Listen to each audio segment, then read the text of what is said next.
નમસ્કાર દોસ્તો, જીપીએસસી મેન્સને ધ્યાનમાં રાખી આન્સર રાઇટિંગની પ્રેક્ટિસ કરવી છે. એના માટે આજે એક ક્વેશ્ચનને જોવો છે, જેથી કરી તમને ખ્યાલ આવશે કે કઈ રીતે આન્સર રાઇટિંગ થવી જોઈએ અને કેવો આન્સર હોઈ શકે. તો આજે એક ક્વેશ્ચન જે જોવો છે એ ક્વેશ્ચન એવો છે કે બંધારણમાં સુધારો કરવા માટે સંસદની પાસે સર્વોપરી સત્તા નથી. તો એમાં આપણે સમીક્ષા કરવાની છે. વન્સ અગેન ક્વેશ્ચન શું છે તો કે બંધારણમાં સુધારો કરવા માટે સંસદ પાસે સર્વોચ્ચ સત્તા નથી, એની આપણે સમીક્ષા કરવાની છે. યાદ રાખજો કે આન્સર રાઇટિંગ માટે સૌથી પહેલું અગત્યનું કામ હોય છે ક્વેશ્ચનને બરોબર વાંચવું. જો પહેલી વાર ના સમજાય તો બીજી ત્રીજી વાર વાંચવું અને ત્યાર પછી લખવા બેસવું, એટલે આપણને એક્ઝેક્ટ ખ્યાલ આવશે કે આ શું કહેવા માગે છે. રાઈટ. તો આપણો ક્વેશ્ચન જે રહેલો છે એમાં આપણે કોઈ મૌલિક વિચારો રજૂ નથી કરવાના કે આપણે શું વિચારીએ કે એવું કશું રજૂ નથી કરવાનું. અહીં આગળ આપણે રજૂ શું કરશું, અગાઉ સુપ્રીમ કોર્ટે કોઈ ચુકાદાઓ આપેલા હોય, એવા કોઈ કેસીસ આવેલા હોય તો એના એક્ઝામ્પલ્સ દેવાના છે. તો એને રિલેટેડ આપણે આન્સર લખવાનો છે, આપણા પોતાના મૌલિક વિચારો સાથે લખવાનો નથી. તો આપણો ક્વેશ્ચન અહીં આગળ છે કે બંધારણમાં સુધારો કરવા અંગે સંસદ સર્વોપરી સત્તા ધરાવતી નથી. તો સૌથી પહેલાં તમે પોતે જે વિચારો કે આમાં શું આન્સર હોવો જોઈએ. હું એ વચ્ચે આવી ગયો એટલે તમને દેખાશે નહીં, તો તમે જ પહેલાં વિચારો કે ભાઈ આમાં શું લખાવવું જોઈએ. તો કે ક્વેશ્ચન ઉપરથી આપણને ખ્યાલ આવે છે કે આપણે અહીંયા આગળ કંઈક મૂળભૂત ઢાંચા વિશે, બેઝિક સ્ટ્રક્ચર ઓફ કોન્સ્ટિટ્યુશન જે આપણે કહીએ છીએ, તો એ મૂળભૂત ઢાંચા વિશેની કંઈક આપણે વાત કરવી જોઈએ.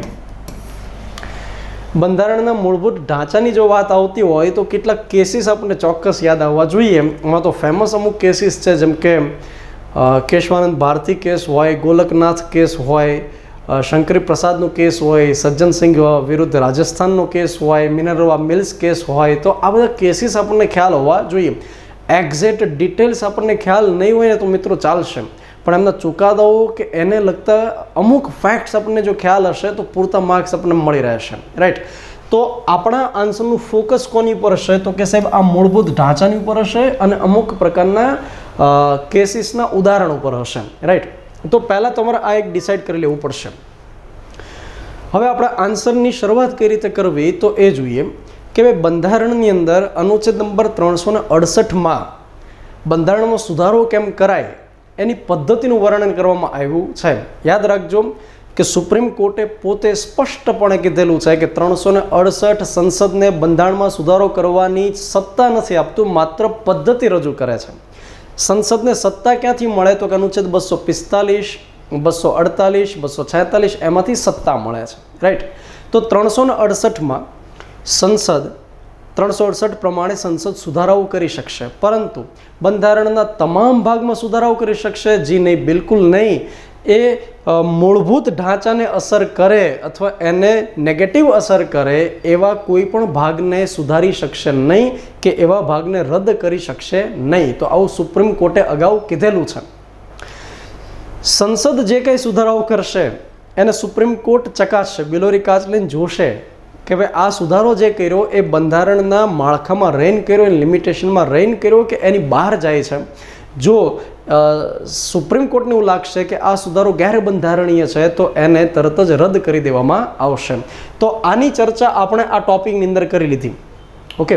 હવે આપણે વાત કરીએ કે સુપ્રીમ કોર્ટે આ બાબતને રિલેટેડ કોઈ ચુકાદાઓ આપ્યા છે ખરા કે કેમ. તો હા, એની આપણે વાત કરીએ. શરૂઆતમાં જે અમુક કેસીસ આવેલા હતા, જેમ કે શંકરી પ્રસાદનો કેસ હતો અને એ જ રીતે સજ્જન સિંઘ વિરુદ્ધ રાજસ્થાન સ્ટેટનો જે કેસ હતો, એમાં સુપ્રીમ કોર્ટનું વલણ સંસદ તરફી હતું. એટલે કે સુપ્રીમ કોર્ટે એવો સ્વીકાર કર્યો હતો કે સંસદ બંધારણના કોઈ પણ ભાગને સુધારી શકશે. વળી પાછા અમુક જે કેસીસ આવ્યા એની પછીના, તો એની અંદર સુપ્રીમ કોર્ટનું વલણ ચેન્જ થઈ ગયું. રાઈટ. તો એની આપણે આમાં ચર્ચા કરવી જોઈએ. સૌથી પહેલાં જે આપણે લખ્યું કે શંકરી પ્રસાદનો કેસ એ 1951માં, હું તમને આ કેસની થોડી ઘણી વિગત આપતો જાઉં. લખવાની જરૂરિયાત નથી મિત્રો, કેસના ફેક્ટ્સ લખવાની જરૂરિયાત નથી. અહીંયા આગળ ફેક્ટ્સ આપણને પૂછ્યા નથી, પણ આપણી જાણકારી માટે હું તમને કહેતો જાઉં. 1951ની અંદર સંસદે એ પ્રકારનો પ્રથમ બંધારણીય સુધારો જે 1951માં કર્યો અને એ અંતર્ગત 9મું પરિશિષ્ટ ભારતીય બંધારણમાં ઉમેર્યું.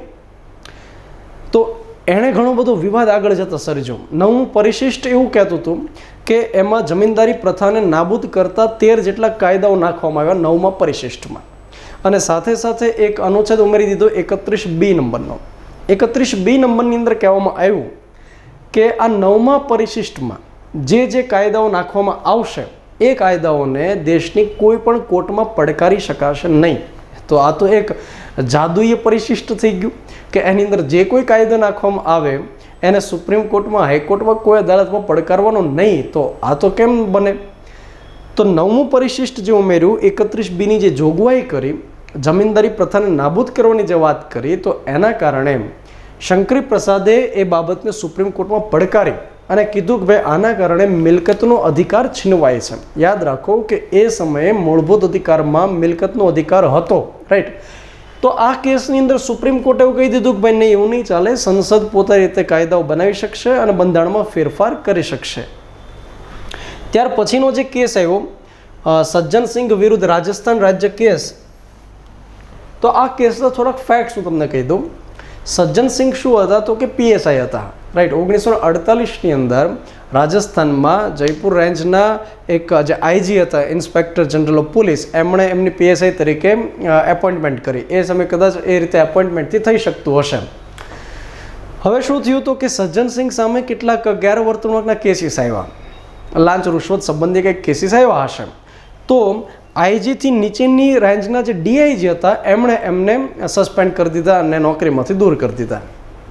હવે અહીંયા આગળ શું થયું? કેસ માત્ર ફેક્ટ્સ ખાલી એટલા છે કે સજ્જનસિંઘ પીએસઆઈ તરીકે એપોઇન્ટ થાય છે આઈજી દ્વારા અને ડીઆઈજી દ્વારા એમને દૂર કરવામાં આવે છે. હવે સજ્જનસિંઘે એ બાબતને સુપ્રીમ કોર્ટમાં પડકારી.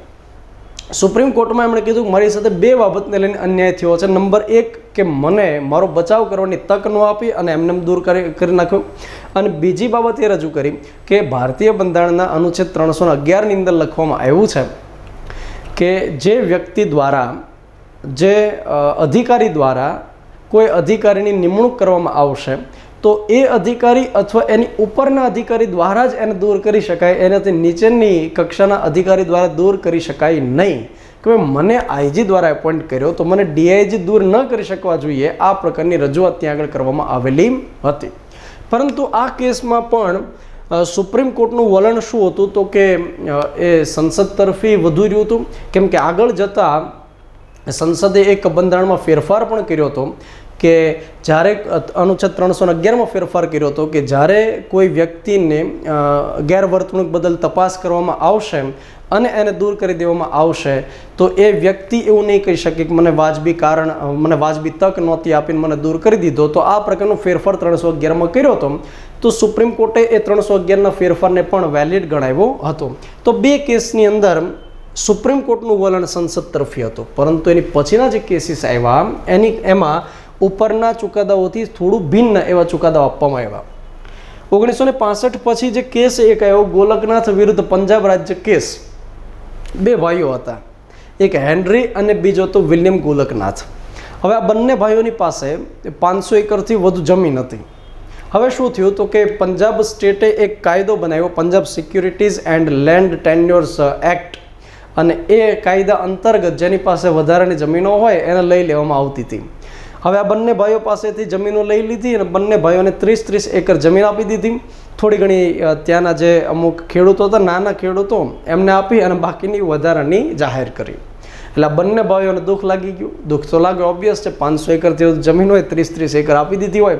એટલે બંને ભાઈઓ સુપ્રીમ કોર્ટની અંદર પડકારવા માટે ગયા. કોને પડકાર્યો તો કે પંજાબ સ્ટેટે જે કાયદો બનાવ્યો હતો અને એ કાયદાને વળી પાછું સંસદે શું કર્યું હતું, 17મા બંધારણીય સુધારા દ્વારા 9મા પરિશિષ્ટમાં જાદુઈએ થેલીમાં મૂકી દીધો હતો, રાઈટ?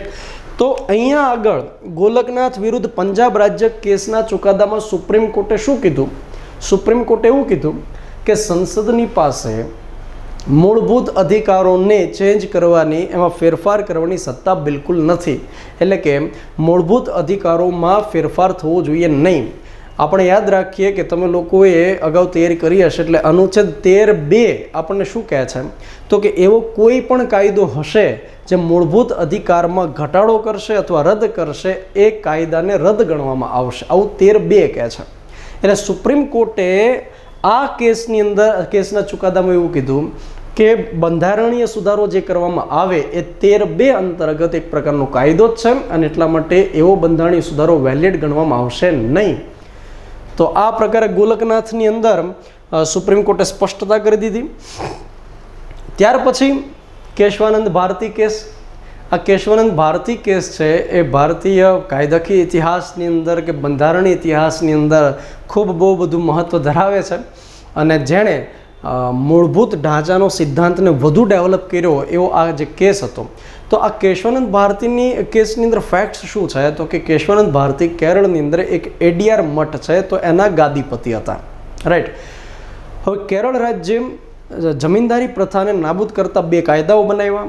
એ 2 કાયદાઓને સંસદે 9મા પરિશિષ્ટમાં પહેલાં જાદુઈ થેલી મૂકી દીધા, એટલે કે એ કાયદાઓને પડકારી નહીં શકાય.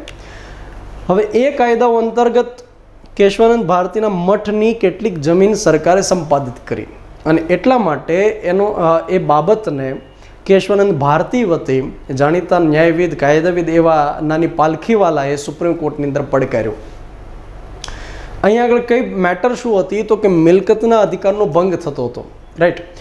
હવે શરૂઆતની અંદર સુપ્રીમ કોર્ટમાં 5 જજની બેચે આખા કેસને સાંભળ્યો.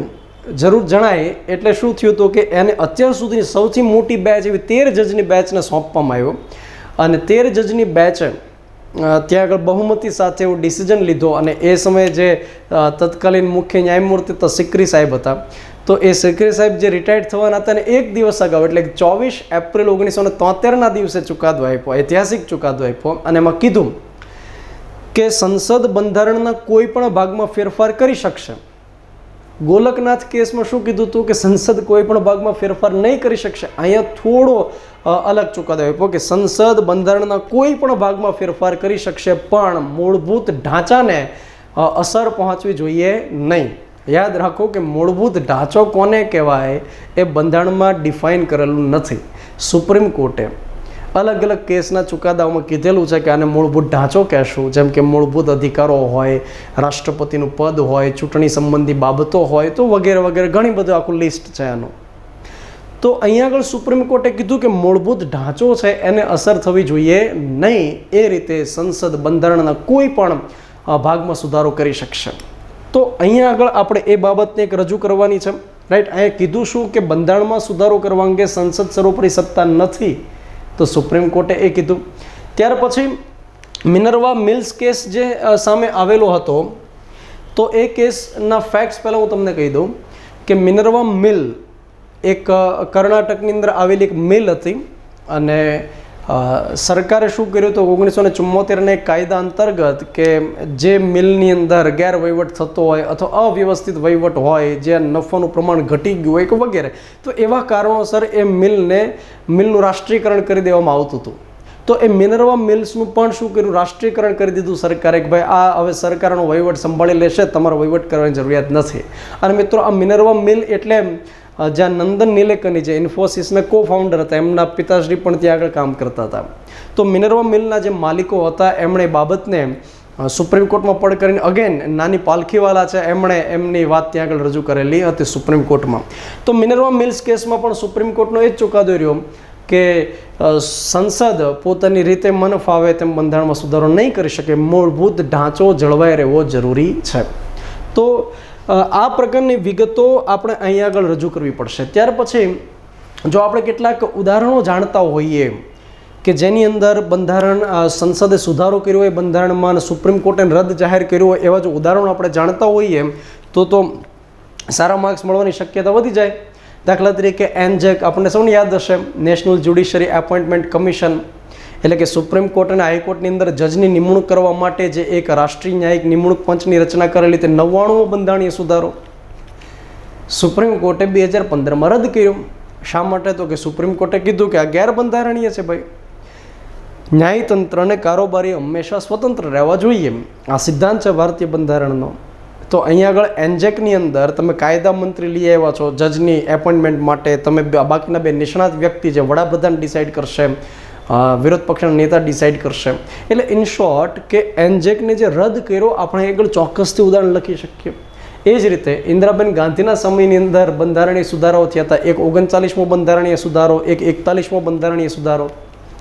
39મા બંધારણીય સુધારામાં તો એવી વાત રજૂ કરી હતી કે વડાપ્રધાન હોય, ઉપરાષ્ટ્રપતિ હોય, લોકસભાના અધ્યક્ષ હોય કે રાષ્ટ્રપતિ હોય, આની ચૂંટણીઓ કરવામાં આવે તો આમની ચૂંટણીઓને કોઈ દિવસ ગેરલાયક ઠેરવી શકાશે નહીં. તો આવું એમણે કરી દીધું હતું. સુપ્રીમ કોર્ટે કીધું એ વેલિડ નથી, ગેરબંધારણીય વાત છે, તો એ 39માં સુધારાને રદ કરી નાખ્યો. 41માં બંધારણીય સુધારો એ જ રીતે કર્યો હતો કે વડાપ્રધાન હોય, ઉપરાષ્ટ્રપતિ હોય, રાષ્ટ્રપતિ હોય, એમની વિરુદ્ધમાં ફોજદારી કે દીવાની કેસીસ નહીં ચલાવી શકાય દેશની કોઈ અદાલતમાં, તો એમને પણ સુપ્રીમ કોર્ટે રદ કર્યો. તો એ બધી બાબતોનો ઉલ્લેખ અહીંયા આગળ આપણે કરી શકીએ. તો મિત્રો યાદ રાખો કે આ જે સવાલ પૂછવામાં આવ્યો એમાં આપણે કેસીસના ફેક્ટ્સ લખવાની જરૂરિયાત નથી. આપણે માત્ર સુપ્રીમ કોર્ટના ચુકાદાઓ કે ઉદાહરણોને હાઇલાઇટ કરવા જોઈએ, ટુ ધી પોઈન્ટ આપણે વાત કરવી જોઈએ. બાકી આ બધા કેસીસની જો વાત કરવા બેઠીએ તો અલગથી એક આખો લેક્ચર થાય. અને એ સમયે તો રીતસરનું ઇન્દિરાબેન ગાંધી અને સુપ્રીમ કોર્ટની વચ્ચે કોલ્ડ વોર શરૂ હતું. સુપ્રીમ કોર્ટ કોઈ ચુકાદો આપે તો એની અગેન્સ્ટમાં કંઈક બંધારણીય સુધારો કરે, અને બંધારણીય સુધારો જે કર્યો એની અગેન્સ્ટમાં સુપ્રીમ કોર્ટ ચુકાદો વળી પાછો આપે. એટલે એ આખો એક પિરિયડ હતો કે જેમાં સર્વોપરી કોણ, સુપ્રીમ કોર્ટ કે સંસદ, એના માટે એક કોલ્ડ વોર શરૂ હતી. રાઈટ. તો અહીંયા આગળ આ ક્વેશ્ચનને આપણે જોયું, અને જે ક્વેશ્ચન તમે અત્યારે જો રીડ કરી શકતા હોય તો ઠીક છે, અધરવાઇઝ જે વર્લ્ડ ઇન બોક્સની ટેલિગ્રામ ચેનલ છે એમાં PDF આમની કરીને મૂકી દઈશું. ઓકે, તો ખૂબ ખૂબ આભાર. અને આ પ્રકારના કેટલાક ડેમો ક્વેશ્ચન રાઇટિંગ સાથે આપણે ભેગા થતા રહીશું. Thank you.